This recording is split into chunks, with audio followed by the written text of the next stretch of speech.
Yeah. Okay. Jai Gajanan, Ganeshaya Namastubhyam, Herambaya Ekadantine, Swanandavasine Tubhyam, Brahmanaspataye Namaha. Yesterday we were discussing about King Pruthu. King Pruthu, descendant of Dhruva in the Dhruva dynasty or in that lineage. We saw that he actually we were looking at in Dhruva's lineage was that Vena, whose father was Anga, and Vena he was a very cruel person, and so they finally all his people, his subjects got so fed up of him, they killed him. And from his left side manifest, and they churned that because the sages and Brahmins, they had knowledge of mantras, they churned him. And from his left side emerged one evil person, a devil, a kind of a short person with big mustache and with yellow eyes and all. And who was named as Nishad. They sent him to the forest. And from his right side, and who actually was the founder of this Nishad tribe, who were fishermen. Then from his right side came this Lakshmi and Vishnu, who manifested, and then from them came King Pruthu. He became acclaimed. The male person, the Vishnu, who manifested from the right side of King of this Vena, was King Pruthu. And we saw how, because of the bad deeds of Vena, people had to suffer. The earth had to suffer, and she just gobbled up. She just swallowed all the food, the crops and everything. And finally, even when King Pruthu, he prayed, he did all kinds of requests, but nothing happened. And Mother Earth was refusing to yield, means even give crops, tree plants. So he mounted the arrow on his bow and wanted to, he directed it at Mother Earth. Mother Earth then got frightened and manifested as a calf, and as a cow, and as a cow she manifested, and then she prayed to him. And that was Vasundhara. She prayed to him, please spare me, I'm a woman and all that. And after, so and from her, this various things got manifested.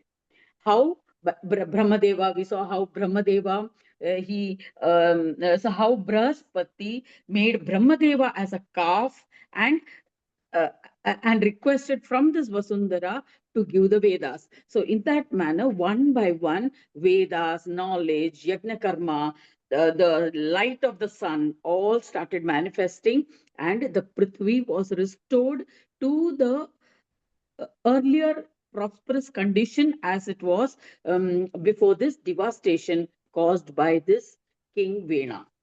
Okay, so now Prithu was ruling this kingdom after Prithvi was re-established, and he ruled righteously. He was a very dutiful king. People were happy. He decided, and he ruled the entire earth. The whole of Prithvi was ruled by King Prithu. He decided to conduct Ashwamedha Yajnas.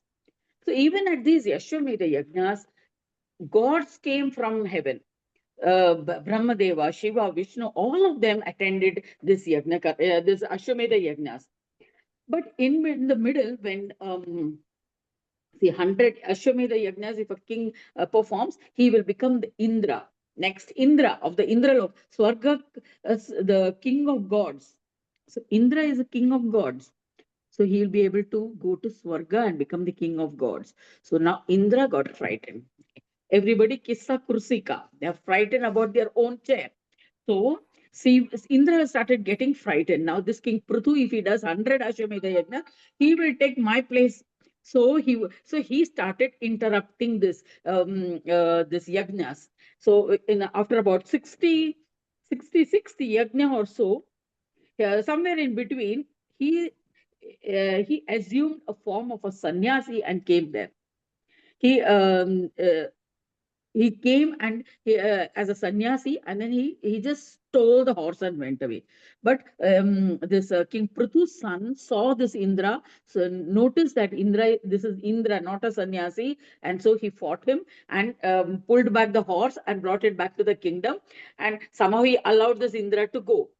Then after that, Indra disguised himself as Shiva, and with carrying that mendicant with all bhasma and everything applied on his forehead and all over his body, and he came disguised as Shiva. Again, he tried to take the horse away. Again, Prithu's son saw Indra. He's noticed that this is not Shiva, but Indra in disguise of Shiva. And so again, he fought with that with him and took back the horse. Like this, Indra interrupted 6 times. So then ultimately, Prithu got tired of this fellow. Indra, how many times he's disturbing my Ashwamedha Yajna. So he prayed to Brahma. And so Brahma intervened. He told Indra, "See, you're not supposed to intervene like this. You cannot disturb the Ashwamedha Yajna." Then finally, Brahmadeva said, "Don't worry, you're safe. Your seat is safe. You don't worry about you losing the seat." So on 99th Yajna, Prithu stopped. Pruthu did not complete the 100th yajna. Pruthu stopped at 99th yajna because he had promised to Brahmadeva, "Don't worry, I will not occupy Indra's seat. Let Indra keep his seat there only. Let him manage that Swargaloka himself." So Pruthu stopped at 99, and in that way, Pruthu became the Samrat of the earth. Means he got recognition from everybody, because Ashwamedha Yajna means the horse goes to all the kingdoms and nobody disputes. So he was an undisputed king. So in this manner, Pruthu was the undisputed king. He was ruling well in a very dharmic manner. He took care of his people, and his fame spread everywhere. Even people in the Swargaloka, the gods became envious, and not envious in the sense they spoke well of him. They said, "See, such a great king." Means they spoke well of Vishnu, of Pruthu. So one day, what happened? This Sanat Kumaras, they are the eternal sons of Brahma. The Sanaka, Sanatana, Sanandana, and Sanat Kumara. So these four Sanat Kumaras, they are great yogis. Means they are actually the grandfathers, but they are forever eternally young. They are just small children only they appear to be, and they are great yogis. They decided to remain celibate, as brahmacharis, and they wander around all over the world. So these Sanat Kumaras, one day they said, "Let us go and see this." So much, he seems to be so famous among all the gods, this King Prithvi. Let us go and visit him. So one day they came to the earth and to this kingdom, King Prithu's palace. So King Pruthu, he was astonished first, and then he was very happy seeing this little Sanat Kumaras, and he prostrated to them. He did Ashtang Namaskar. He did Pada Puja, and gave them asanas to sit. Then he said, "What can I do for you? I'm feeling so blessed. My family is blessed. My knowledge, my wisdom, all my penance is blessed by your visit here. In fact, my whole palace, my kingdom is blessed with your presence. Tell me what I can do for you, and what is it that you have, and what instructions do you have for me?" So Sanat Kumaras, they said, "We are so pleased by your humility, your good behavior, the way you're conducting yourself and your kingdom. We just came to visit. Your fame had spread everywhere in the Swargaloka, and everyone is speaking so good of you. So we just wanted to see what to wanted to visit you. So that's why we have come." So then they were just about us. Then they just were was about to go. He said, we want to return to Brahmaloka now, because they were Manasaputras of Brahma. We want to return to Brahmaloka, so please give us permission." So when they were just about to go, so King Pruthu said, "Why to leave them just like that?" So please, we know that, and we know that you are Sanat Kumaras, Manasaputras of Brahma. Please give us that highest knowledge of Brahma. Please give us that, give me that knowledge which by which I can get peace, Shanti. Um, so then they said, okay, indeed, we feel that you deserve this knowledge. So you are worthy of this knowledge. So we shall tell you our own experience. So they start narrating. They said even we wanted, we were also looking for that highest knowledge. So one day while we were wandering to Kailash, we found that Shiva, who was considered Mahadeva, Shankara, like he himself is considered as a supreme being, supreme Brahma. He himself was worshipping Ganesha. So we were surprised that why is Shankara, who's considered like he's above the others, like Shakti, Surya, and Vishnu, because who actually maintain the world. Shiva is separate in the sense he is detached, and he is in a sahaja state, and he does nothing, and so he's just at peace always, always in meditation. So we thought that he was supreme, but now we found him actually worshipping Ganesha. So we were surprised. So we went and we asked him, Shankara, whom do you worship?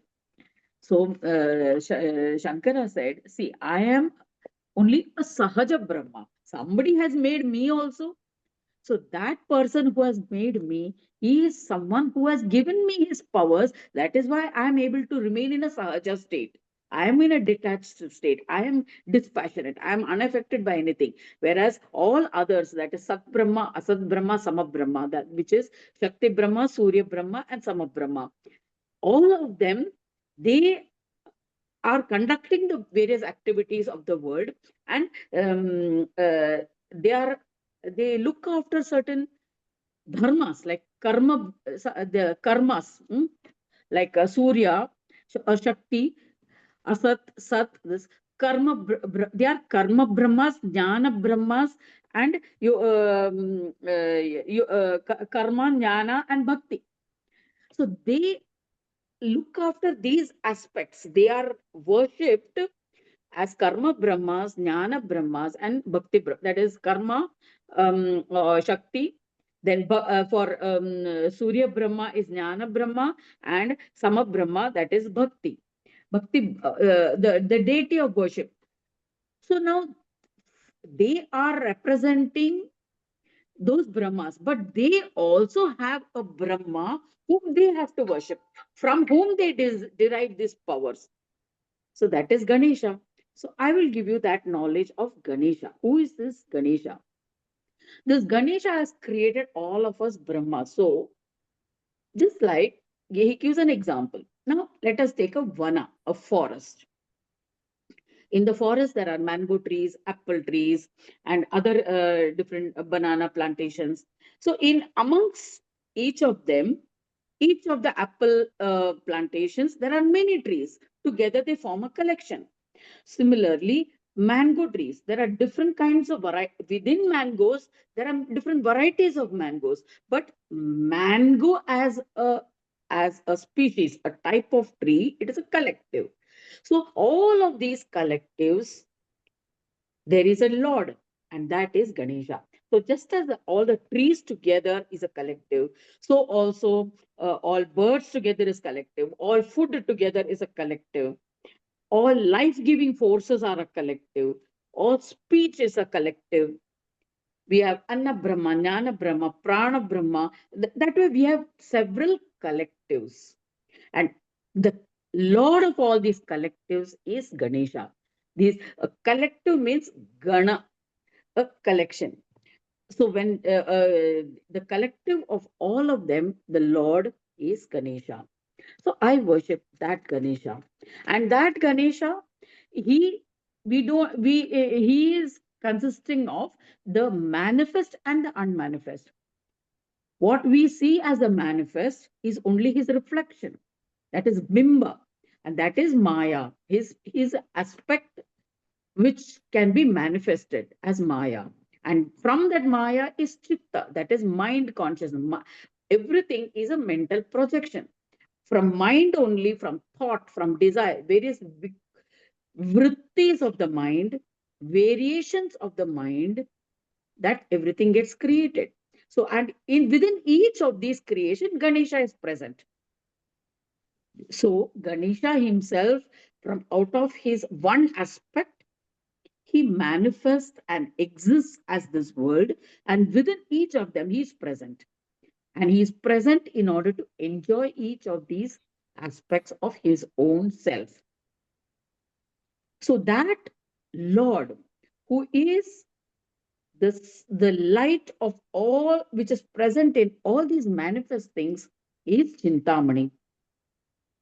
And the yogis, they try to attain union with this Chintamani. First, they try to see who is the Chintamani. They try to recognize him, know him. And once they know him, all other things vanish. Once they know him, they become him. So that is how yogis become Chintamani himself, and then they are always at peace because there is no variations, there is no changes, there is no vrittis. So they are at peace. So this is the highest form of knowledge. By knowing Ganesha, you get Shanti or peace. So after explaining all this, Shiva became silent. This is what the Sanat Kumaras are explaining this to King Pruthu. They said that one day when we had wandered to Kailash, we found Shiva worshipping Ganesha, and when we asked him, he gave us this explanation. So that is what we are telling you. So you also, this is the highest knowledge which we learned from Kailash, and which from then we are also practicing that. So we wander around all the lokas by sharing this knowledge to whoever asks of us. So you also do that, do this, practice this. So then they said once, then they also narrated one more incident. They said once we were wandering in, we came to know that Ganesha had assumed or was born as a son in to Kashyapa Rishi. Rishi Kashyap had and his wife had prayed um, to Ganesha that he should manifest as their son. So he manifested. He was born as a child to Rishi Kashyapa, and Kashyapa Rishi was in the kingdom of Kashi. So one day, this child Ganesha had gone to for some work. His parents, Rishi Kashyap, had sent him with some work to the palace, to the king's palace. So the Sanat Kumaras, they came in search of this Ganesha. He had gone to the palace, so they found him there, and then he was playing with some children. And he was so then they went and they sort of pulled him to the side, and they said, we are Sanat Kumaras, we have come from heaven, and now we are so great, we just came to have your darshan. We came to know that you have manifested as the son of Kashyapa, and so we have just come to have your darshan. And seeing him, they chant one stotra. So we'll see what's that stotra. So this Sanaka, they said, as they chant this stotra, they compose the stotra spontaneously, and they chant Namo Vinayakayaiva Kashyapa Priyasunave Aditerjatarotpanna Brahmacharin Namostute Ganeshaya Sada Maya Dhara Chaita Varjita भक्त्याधीनाय वै तुभ्यं हेरम्बाय नमो नमः त्वं ब्रह्म शाश्वतं देव ब्रह्मणां पतिरोजसा योगादिभेदेन क्रीडसे नात्र संशय आदित्यम आदिमध्यान्तरूपस्त्वं प्रकृतिपुरुषोशस्तथा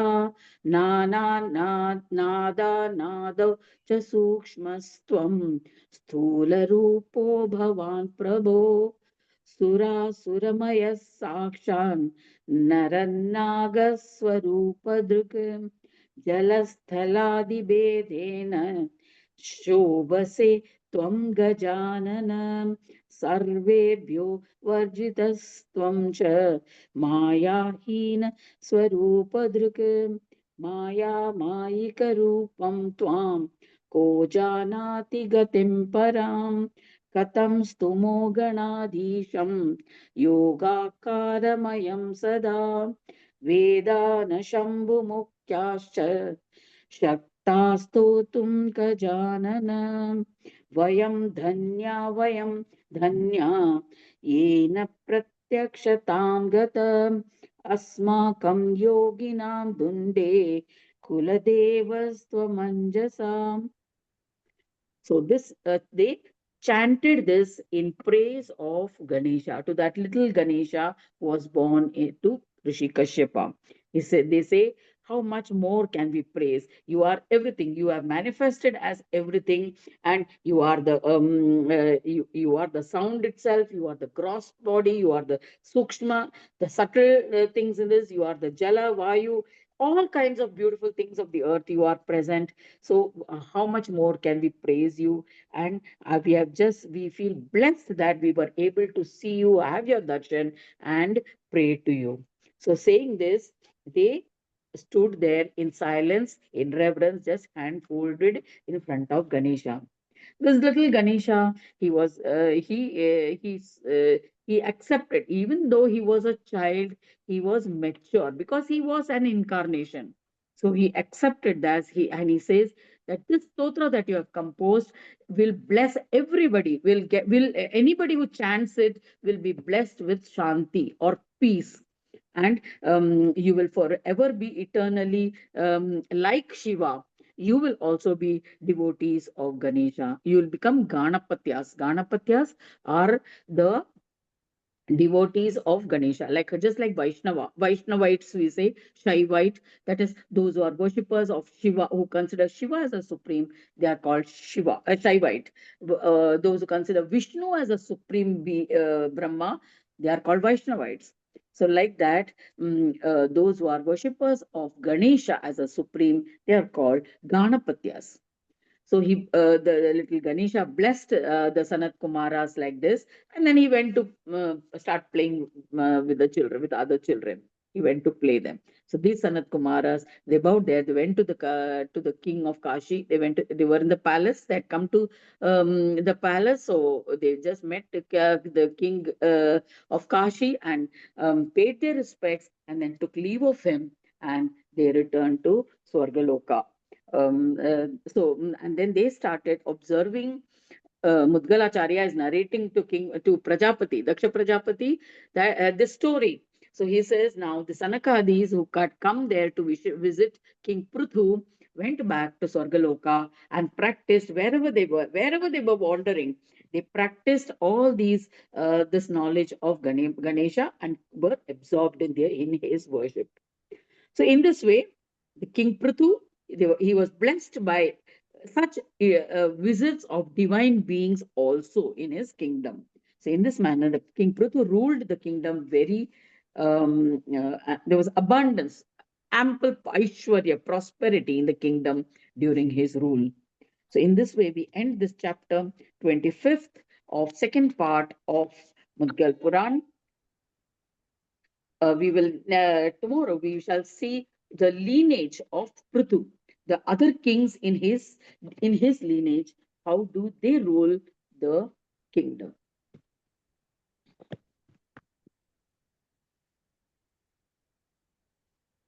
So, putting everything to one side, let us meditate for the next half hour.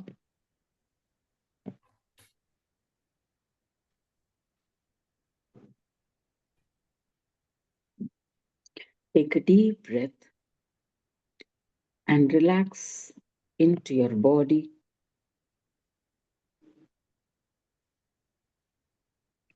See that your spine is erect, feet firmly planted on the floor.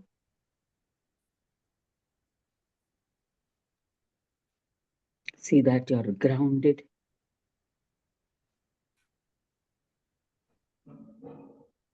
Hands on your laps, palm facing upwards. Eyes gently closed.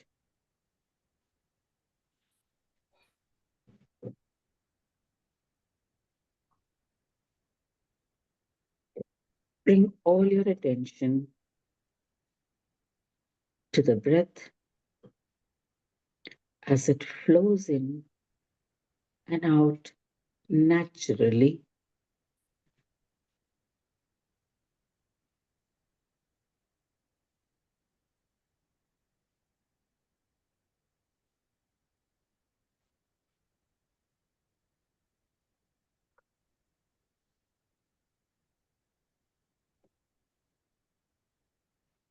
Breathe to a count of 10.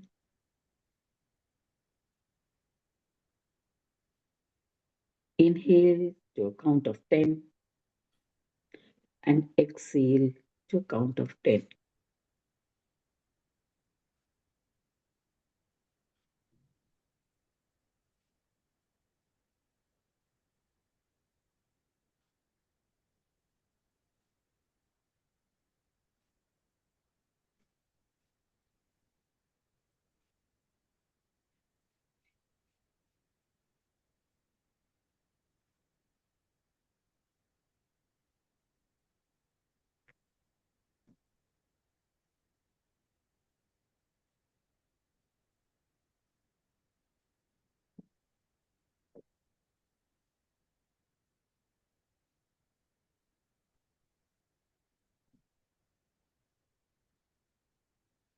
If any thoughts come in between, allow it to pass without getting involved in the thoughts. Allow it to pass like a passing cloud, like the scenes on a movie theater.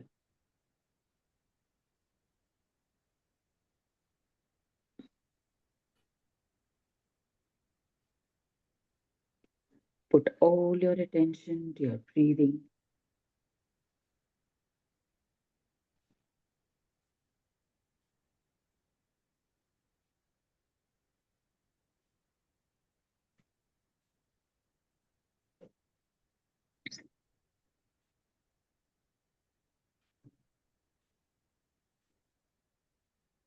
Focusing our attention is difficult. It's not easy because the mind is scattered.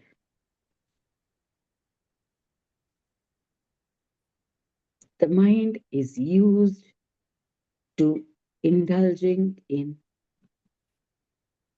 various objects, various actions of pleasure, number of distractions, number of attractions. It likes to go off after every other shiny object.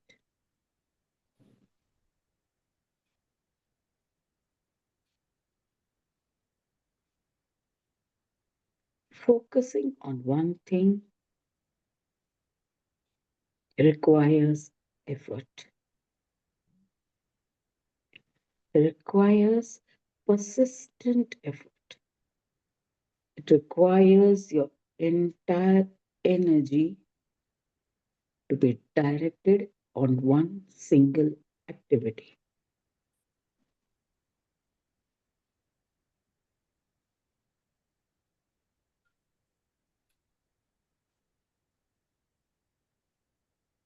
A mind that is not used to or which is not habituated to prolonged focus on one activity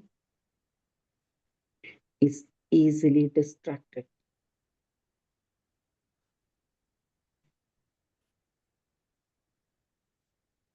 It is a fractured mind.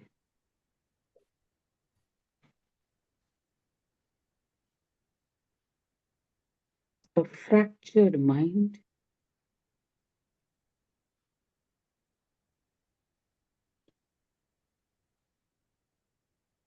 flips from one activity to another.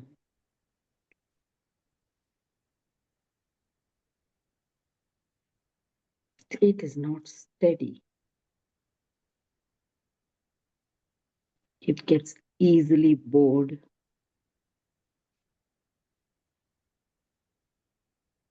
in one activity.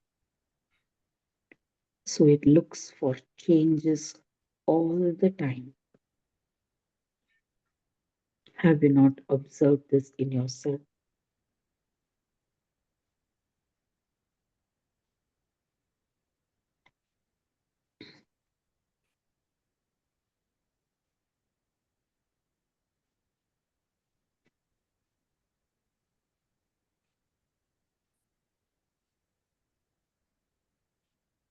It depends on how you are schooled or how you are trained for it.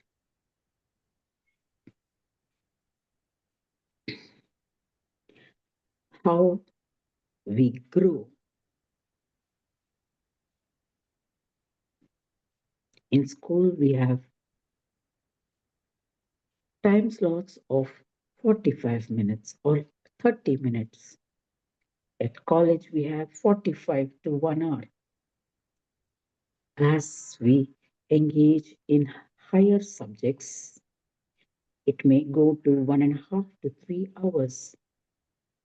So, greater time, attention focused on one subject. It's a part of our training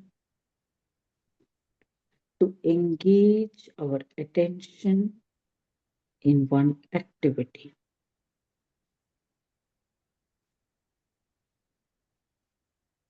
Even at play,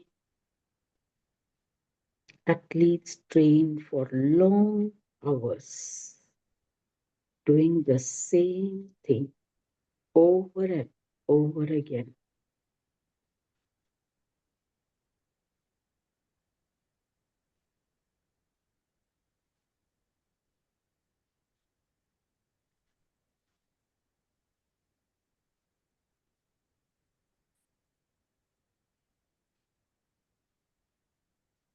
Imagine your favorite cricketer who tried desperately to face the bouncers, practicing in the nets to master that stroke.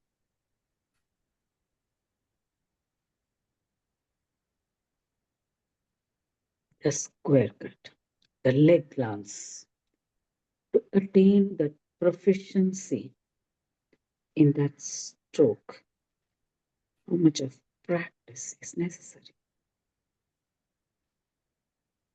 Then you develop that skill. It requires attention.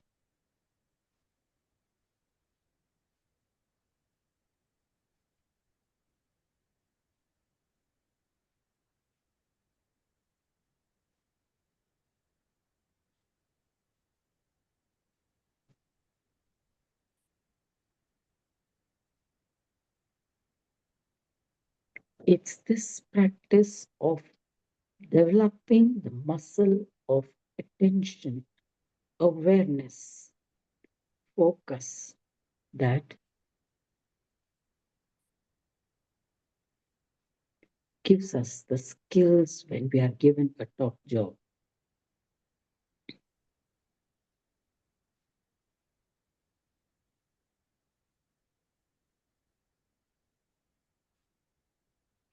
It grooms us to take higher responsibilities in life.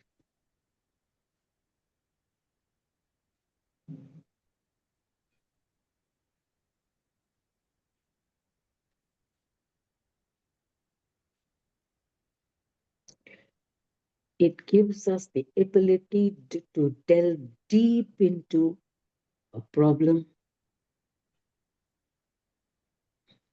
and emerge with a solution.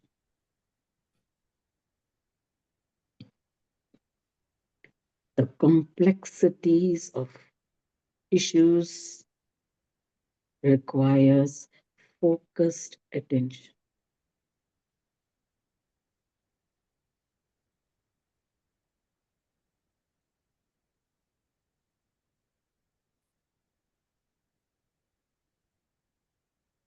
The ability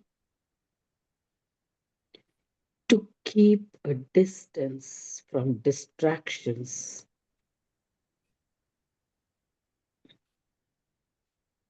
is the strength that gives you the ability to develop your focused attention.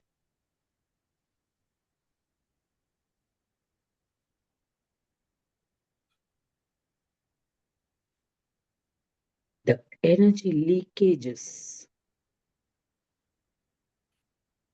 through diversions, distractions can be harnessed and to solve complex problems.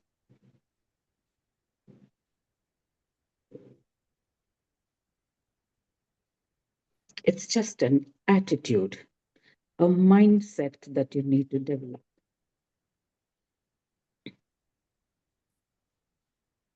Just as in meditation, we focus all our attention on our breathing.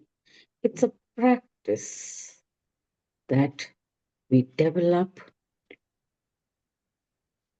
over a period of time to strengthen this muscle of attention. Where is this muscle? It's not a physical entity,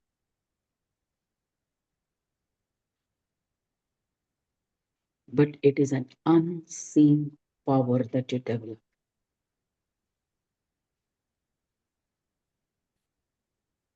A power that can move mountains.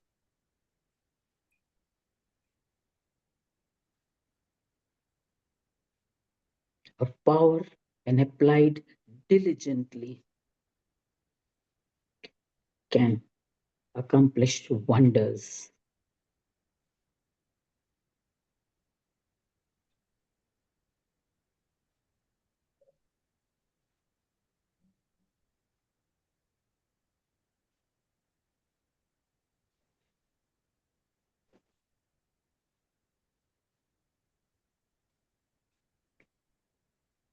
You automatically tend to ignore riffles.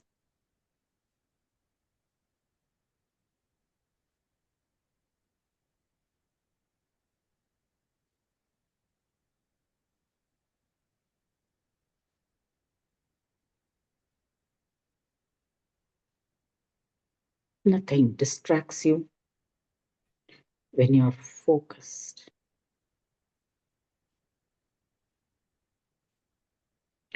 Just look at a child who's playing with a toy with full attention.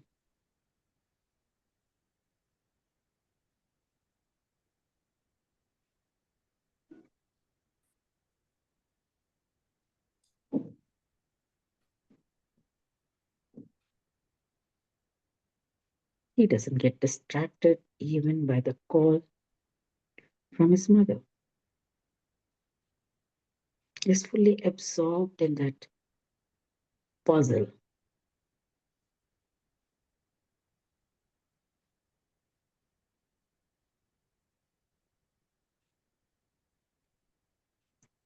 Develop healthy habits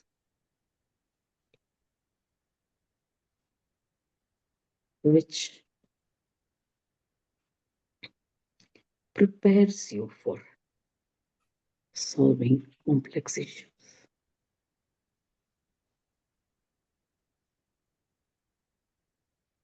We all grow, but many grown-ups are still children in mind.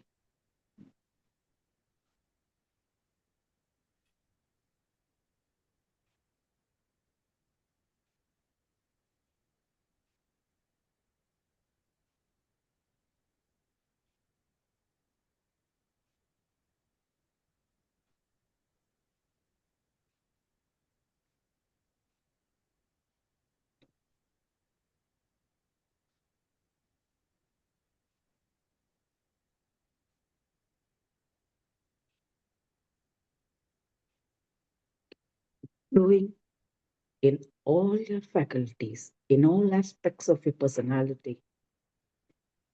With age, gives you grace.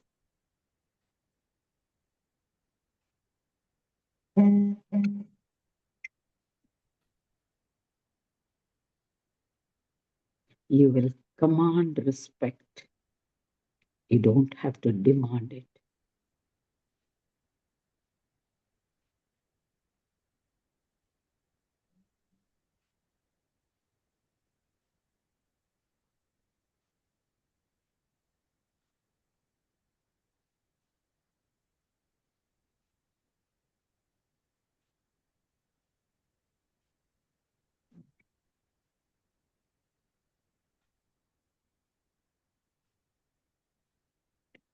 Positive energies will automatically get attracted to such a person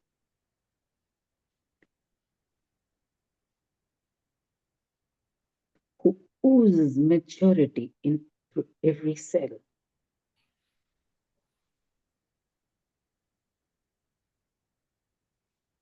Respect is earned.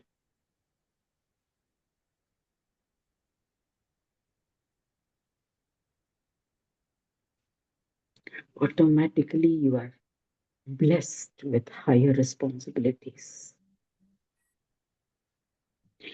Embrace them, accept them. The universe always conspires to bring resources in support.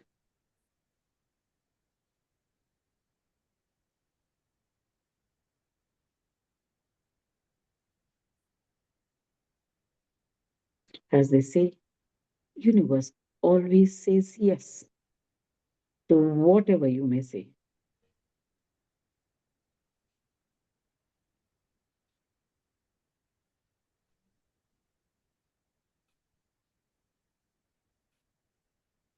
The choice is yours. Choose wisely. Choose long term.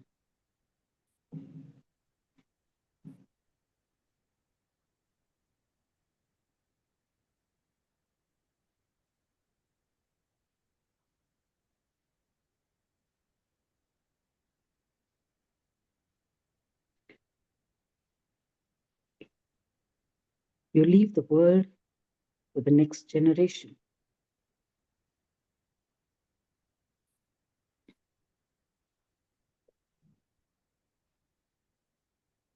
While you bring the past with you, it is your choice that determines the future of generations.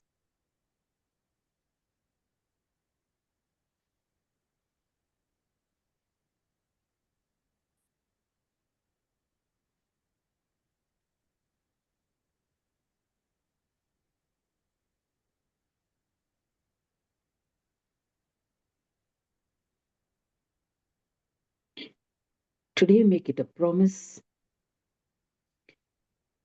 to yourself. I shall leave this world a better place than I came into.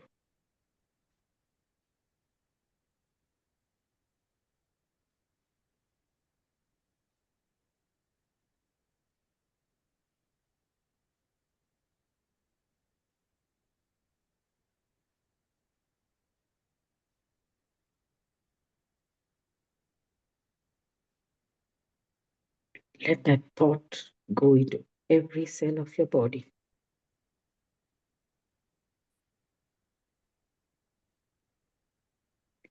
Thank God that you get every new day to redeem that promise to yourself.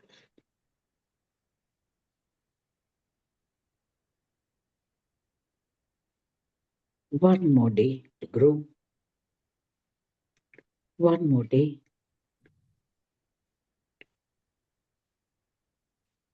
to leave this world with full satisfaction.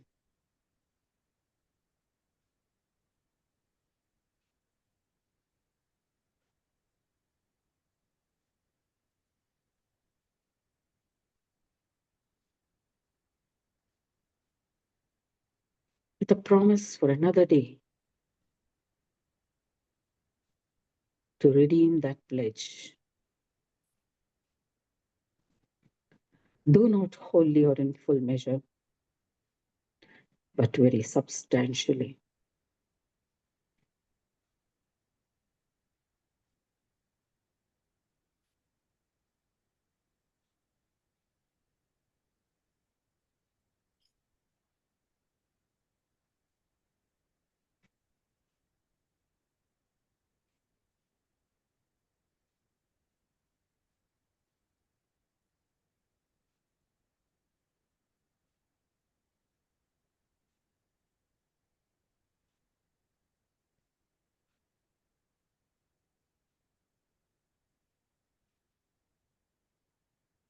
Take a nice deep breath.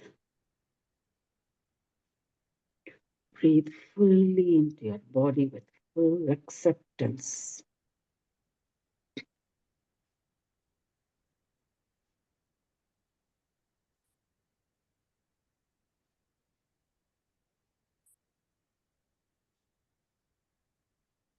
Embody these thoughts.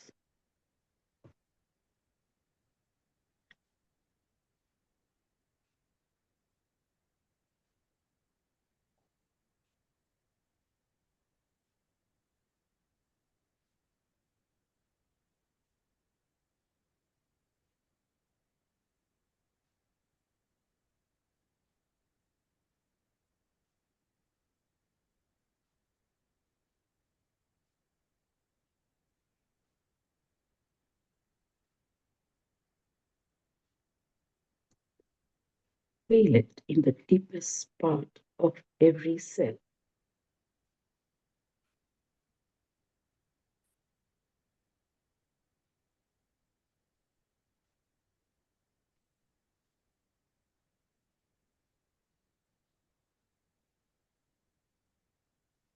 Whatever path you may choose,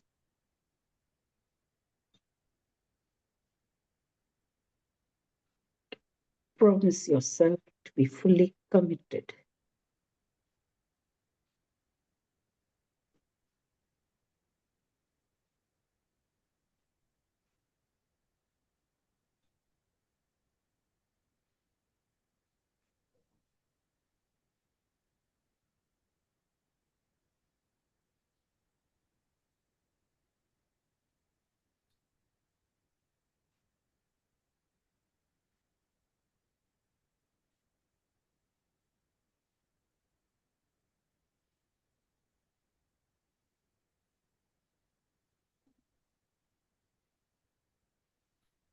Visualize the path that you have chosen.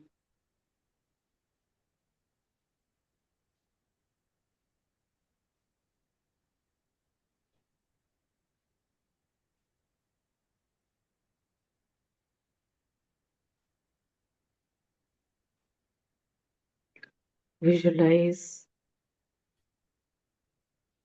what it takes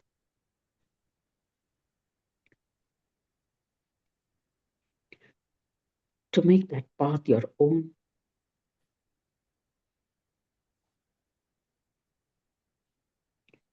What it takes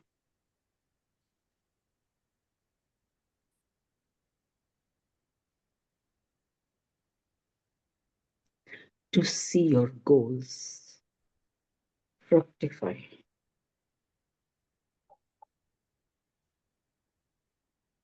The challenges that you may have on the path.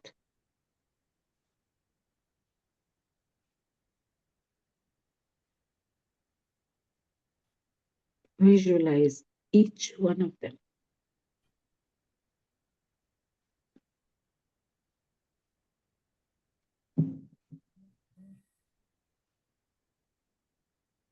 How big is the challenge?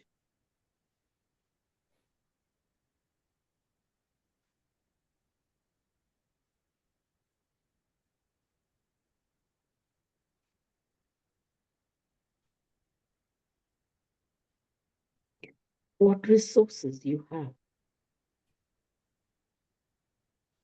to face those challenges, which could be used to face those challenges.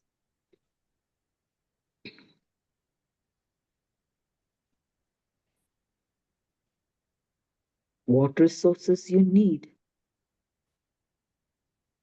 to face them.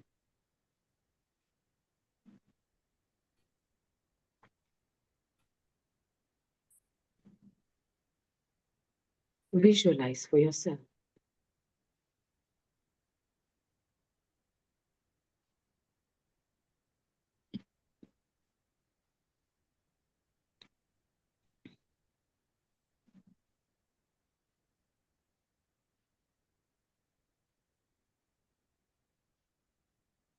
Dig deep to see what's coming in the way from your own mind.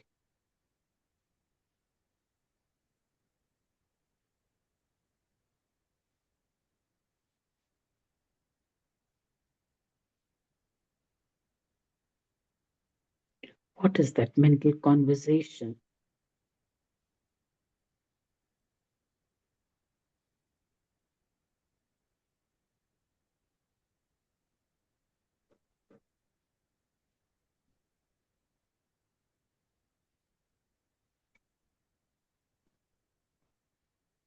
What you say to yourself that prevents you from taking up that task? How do you talk yourself out of doing it?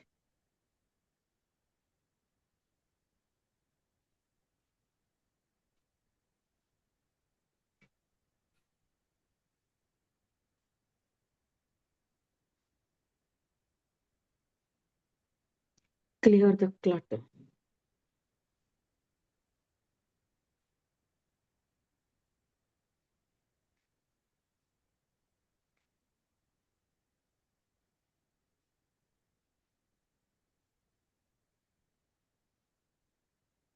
Hold on to that one thing that you need. Hold on to that one thing you know that you can do. You can muster courage to do.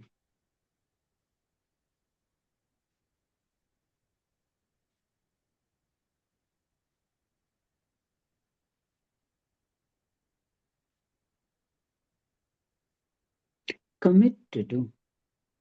And then do it.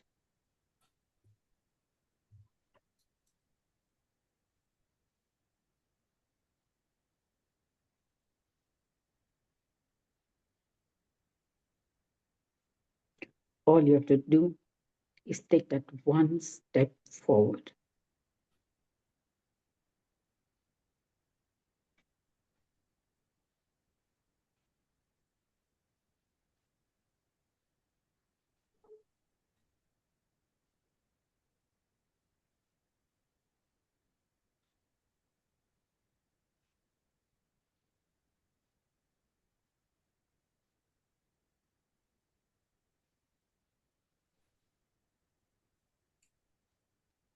Develop the can do attitude.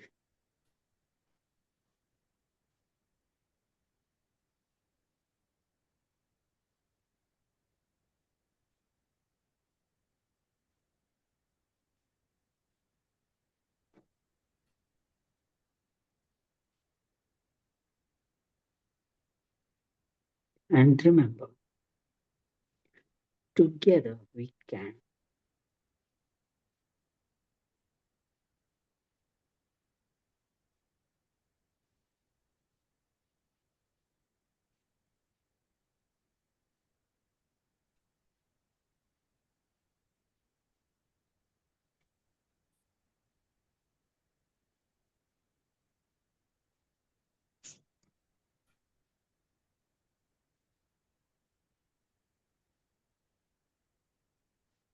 Slowly bring your attention to your breathing.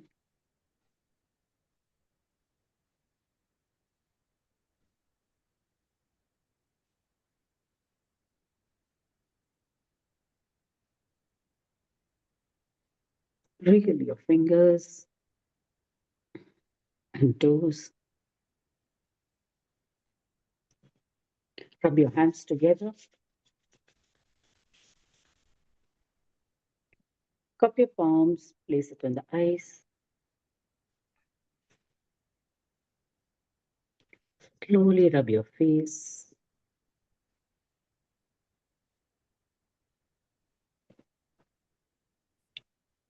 And open your eyes.